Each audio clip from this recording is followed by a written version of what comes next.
Salam uşaqlar. Bugün sizinlə dərsimiz iş masasının tapşırıqlar panelinin kontekst menyusu olacaq. Kontekst menyu nədir, nə işə yarayır? Kontekst menyu bizim kompüterimizin nəyin kontekst menyusuna baxacaqsa, onun haqqında məlumatları özündə əks etdirir. Belə yadınızda saxlayın ki, kompüterdə hər bir şeyin kontekst menyusu var. Var iş masasının, desktopun kontekst menyusu, var tapşırıqlar panelinin kontekst menyusu bu hissənin. Var faylların, qovluqların kontekst menyusu, var proqramların kontekst menyusu və s. Hər biri haqqında sizə ətraflı məlumat verəcəm. Əvvəlcə başlayırıq iş masasının, yəni desktopun kontekst menyusu haqqında. Kontekst menyunu açmaq üçün gəlirsiniz desktopda, hər hansısa bir yerdə dayanırsınız, kursoru saxladınız. Sana sağ düyməsini bir dəfə klikləyirsiniz.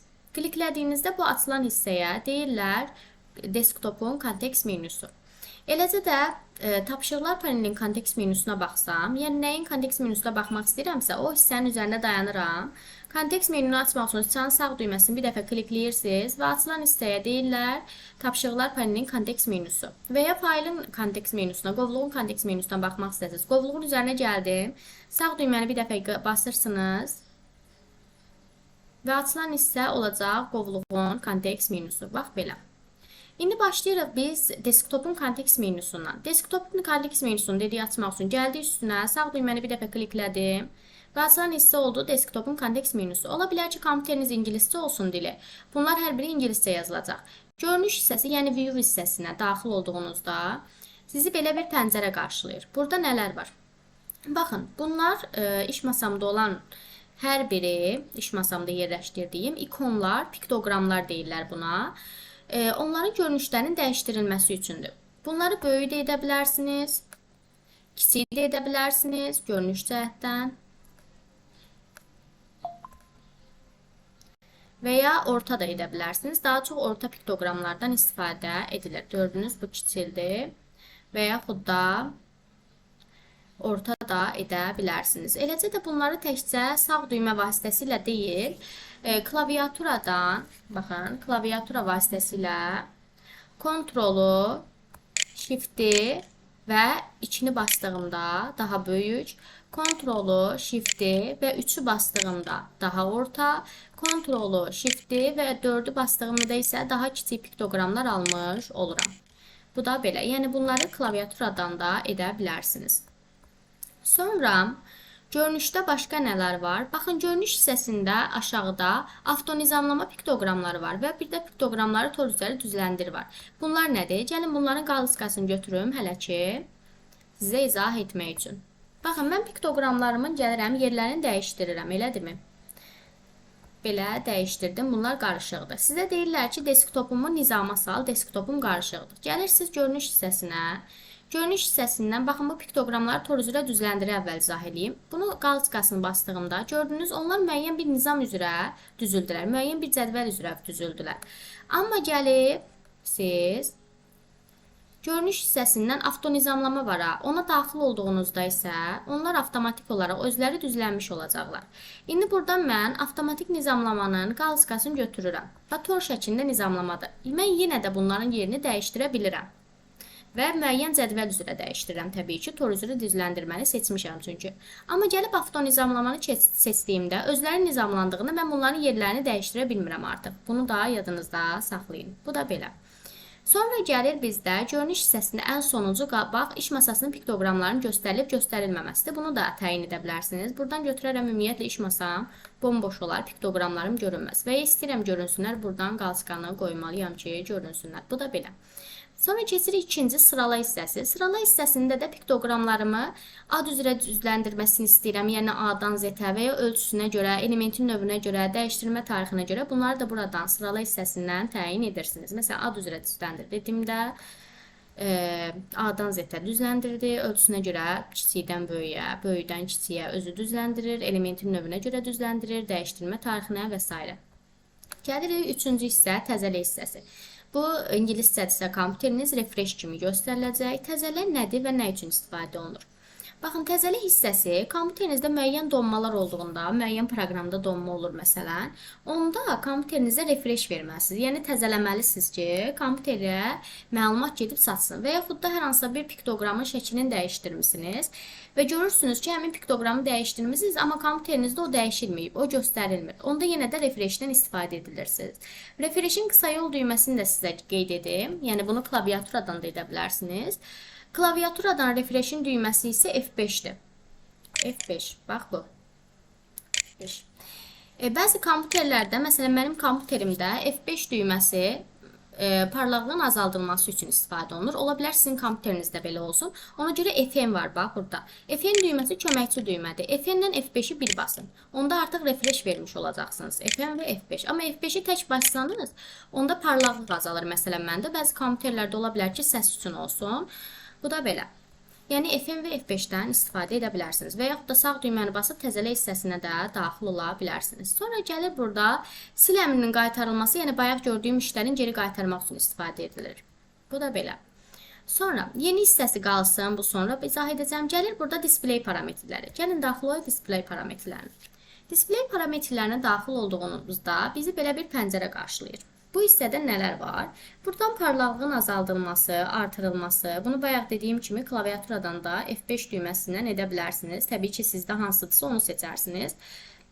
Və var gecə işığı. Gecə işığını aktivləşdirsəniz, aktiv olacaq. Qeyri-aktiv etsəniz isə gecə işığı qeyri-aktiv olmuş olacaq. Yəni mavi işıqdır da bir mənada. Yandıra da bilərsiniz, yandırmaya da bilərsiniz. Miqyası, yəni desktopumun miqyasıdır bu. Baxın bu. Desktopumun miqyasıdır.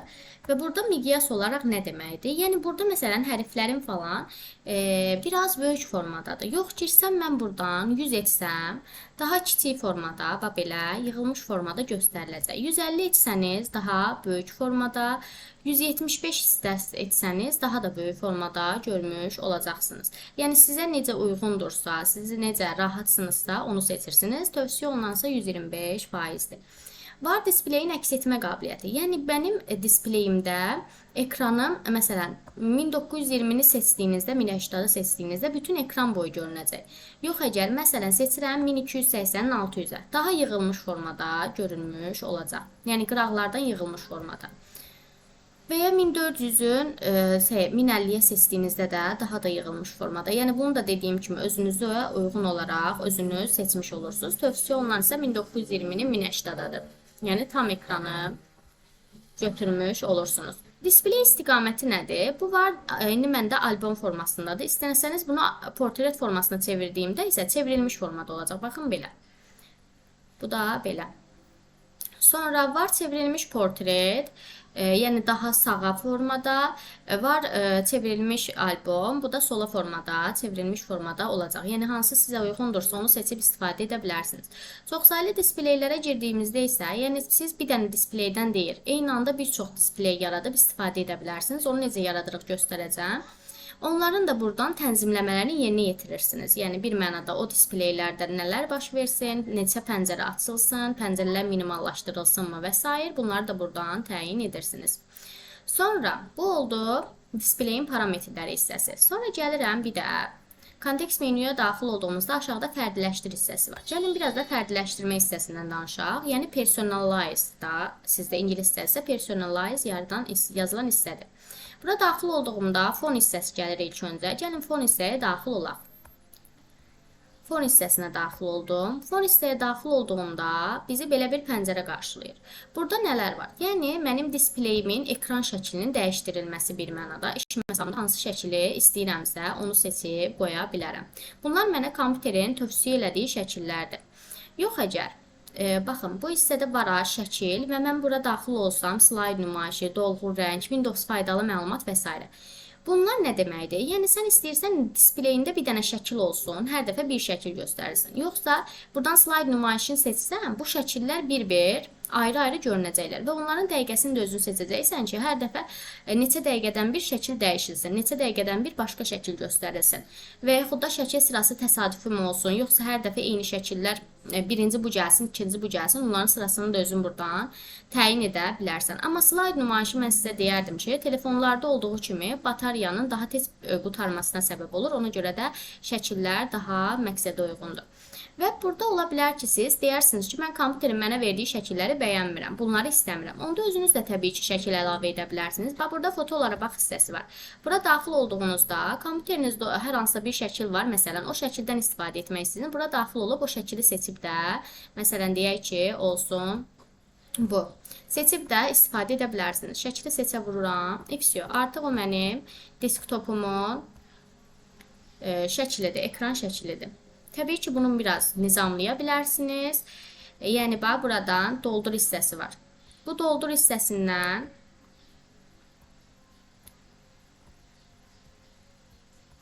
bax, fona daxil oldum. Burada doldur hissəsi var. Yəni, mən istəyirəm ki, şəklim tam ekranı tutsun və yaxud da sıxışdır hissəsini seçsəniz və qıraqlarını hər hansısa bir rəng seçək, məsələn, qırmızı. Baxın, indi desktopun şəklinə.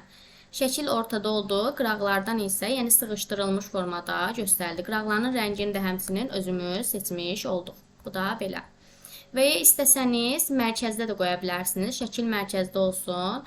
Digərləri digər yerlərdə və yaxud da arta bilərsiniz şəkili. Lövhəcik formasını göstərə bilərsiniz. Ən çox doldur hissəsindən istifadə olunur. Şəkil tam ekranı tutmuş olur. Bu da belə. Sonra burada nə var? Bu oldu fon hissəsi. Sonra mövzular hissəsi var, rənglər hissəsi var. Rənglər hissəsinə daxil olduğunuzda isə rejiminizi də özünüz seçirsiniz. Məsələn, mənim indi desktopum bura ağ rəngdədir, elədimi? İstəsəm tünd rəngdə edə bilərəm. Və ya fərdi formada özüm də rəngini seçə bilərəm. Baxın, fərdi hissəyə daxil olduğunuzda siz iş masası ilə tapşırıqlar panelinin rənglərini fərqləndirə bilərsiniz. Məsələn, indi məndə ikisi də tündür. İstəyirəm ki, bu açıq olsun. Bura oldu tapşırıqlar paneli. Tapşırıqlar paneli açıq oldu, amma desktopum isə tünd rəngdədir. İstəsəm ikisini də açıq etmək, sadəcə ikisində də açığa klikləyirəm. Hər ikisi açıq rəngə çevrilmiş olur. Və yaxud da hər ikisini tünd formada da istifadə edə bilərsiniz. Bu da eyni qayda ilə dediyim kimi fərdi hissəyə daxil olub, fərqli rənglərdə də edə bilərsiniz. Açıq və tünd rənglərdən istifadə edə bilərsiniz. Və burada vurğulama rəngləri nədir?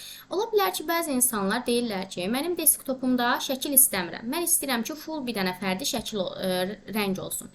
O rəngi də buradan təyin edirsiniz. Məsələn, deyirəm ki, bənövşəyi rəngi olsun. Bənövşəyini seçirəm və həmçinin burada mənim SMS-lərim də həmin o, baxın, bənövşəyi rəngdə gəlmiş olur. Burada bənövşəyi hissəni gördünüz. Və eləcə də mənim işarələrim də bənövşəyi rəngdə olur. Yaşıl istəsəm, yaşılın üzərinə bir dəfə vururam və istədiklərim yaşıl rəngə çevrilmiş olacaq. Bu da həmçinin belə. Yəni SMS-lərinizin də hansı rəngdə gəlməsini özünüz təyin edirsiniz. Və yaxud deyək ki, mən bu rəngləri sevmədim. Bu rəngdə mənim axtardığım rəng burada yoxdur. Onda rənglərə bax hissəsinə daxil olub, buradan özünüz üçün rəng də yarada bilərsiniz. Hər hansısa rəngləri qarışdırıb rəng də yarada bilərsiniz. Və burada davamı hissəsinə daxil olduğunuzda isə bax bizdə RGB rəng modelindən istifadə olunur. RGB rəng modeli nədir? Qırmızı, yaşıl və mavinin qarışığıdır. Biz bilirik ki, təbiətdə 3 dənə əsas rəngimiz var. Ana rənglər deyirlər buna. Qırmızı, yaşıl və mavidir. Digər rənglər isə o rənglərin qarışığından yaranırlar.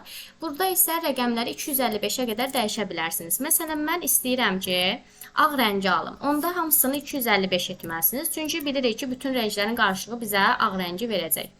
Hamısını 255 etdiyimdə, baxın, ağ rəngi almış oluram. Hazır deyə bassam. Baxın, burada ağ rəngi almış oldum. Bu da belə.